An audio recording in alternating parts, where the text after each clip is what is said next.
उन्हाचा तडाखा हळूहळू वाढू लागल्यानं नागरिकांची रसवंती ज्यूस सेंटरमध्ये गर्दी होऊ लागली आहे. उन्हाळ्याची चाहूल लागताच बाजारपेठेत कलिंगडाची आवक आता वाढू लागली आहे. कोल्हापूर बाजार समितीमध्ये आज गुरुवारी 6,000 किलो कलिंगडांची आवक झाली.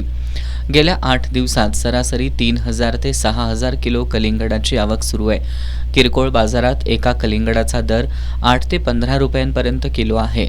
कलिंगडाचा हंगाम बहरत आल्यानंतर आवक आणखी वाढेल अशी माहिती व्यापाऱ्यांनी दिली आहे. शुगर किंग जातीचं कलिंगड आकारानं गोल आणि मोठं असतं, त्यामुळं फळ विक्रेते तसंच ज्यूस सेंटर चालकांकडून या कलिंगडाला मागणी असते.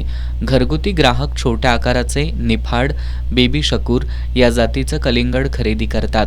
कलिंगडाचा हंगाम मार्चपासून सुरू होत असला तरी उन्हाचा तडाखा पाहता आत्तापासूनच कलिंगडाला मागणी वाढली आहे. जवळपास 6 ते 7 जातीची कलिंगड असून आवक प्रमाणे त्याची चांगली विक्री होतीये.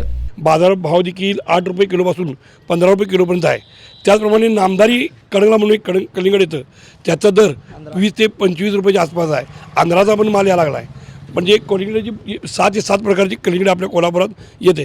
त्यामध्ये सिंबा नावाचं कलिंगड जर जास्त चालतं, शुगर किंग म्हणून आहेत, जे गोरगरिबांना देखील परवडतं.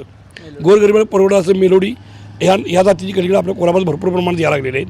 आणि कलिंगड एक असं कोल्ड्रिंक बिल्डिंग पिण्यापेक्षा उन्हाळ्यासाठी कलिंगड जे आहे हे गार पोचवण्याचं ग्राहकांना खुश होतात. 10-15 रुपये गरीब माणूस खाऊ शकतो. मुस्लिम समाजाचे रमजान महिन्याचे रोजे 2 मार्चपासून सुरू असून या काळातही कलिंगडाच्या मागणीत मोठी वाढ होत असते.